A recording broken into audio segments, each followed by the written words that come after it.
forgot to hit record.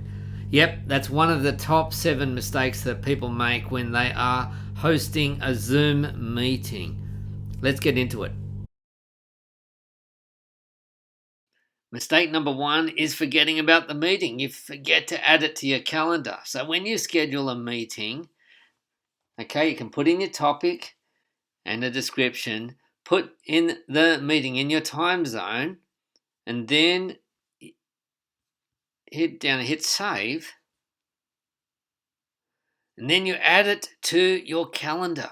Because if you don't do that, and the time may come around and you may not show up, add the meeting to your calendar. Just click on Google Calendar, Outlook Calendar, or Yahoo if anyone uses that, and then you're done. Mistake number 2 is when you start the meeting and you're not ready. Where's my light? And your microphone. Get yourself ready before the meeting, okay? And the other one is keeping people in the waiting room. When guests come in on Zoom by default, you've got a waiting room so that people don't jump straight into your meeting because they may be in the wrong meeting. And so they will turn up in the waiting room. You will get a message saying somebody is in the waiting room and you've got to admit them. If you want to learn how to do that, check out this video here. And so don't leave people in the waiting room out in the cold, okay? The next one is asking people or not asking people to mute themselves. Sometimes there are things going on in the background, or maybe some background noise, maybe an argument, something going on, and you can just ask people, hey, could you please mute yourself?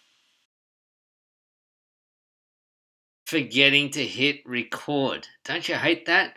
You've just had this amazing meeting. Somebody did a presentation and you just say, this is going to go viral. This was wonderful. I forgot to hit record.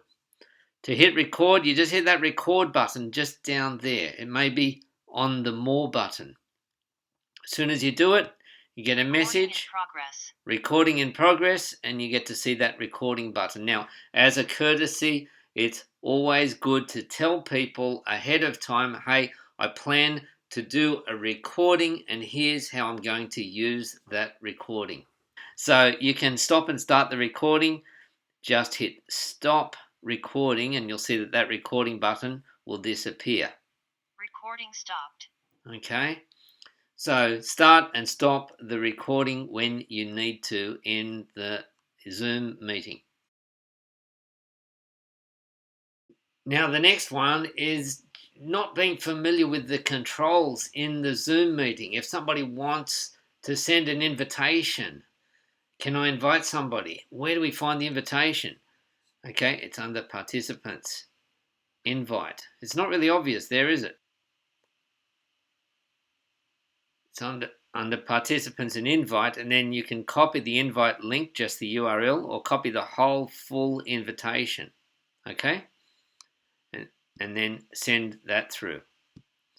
Similar thing is if you need to show people how to share their screen. If you haven't allowed them to share their screen, if they've got to ask permission for you as the host, then to do that, you go into participants and you do it hover over their name and then click on more and then allow share screen.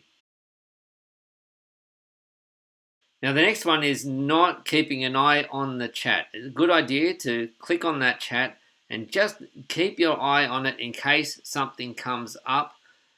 Now if that's too much for you to do, then ask one of your participants to keep their eye on the chat so that people, especially in a larger meeting, people don't feel left out when they're making comments. They get some sort of response to them. Now, since you hung around for all 7 tips, here's a bonus tip, which is not following up. It's a big problem at meetings. People make promises and then don't follow them through. And they could be simple promises, like I will send you some information. I will send you an introduction to somebody. or maybe you're going to share the recording, or you're going to plan a follow-up meeting. Take action and include in your meeting planning some time after the meeting for you to follow through on those things, those promises that you've made. So which was your favorite tip on Zoom hosts and the kind of mistakes that we make when we're hosting Zoom meetings? Let me know in the comments.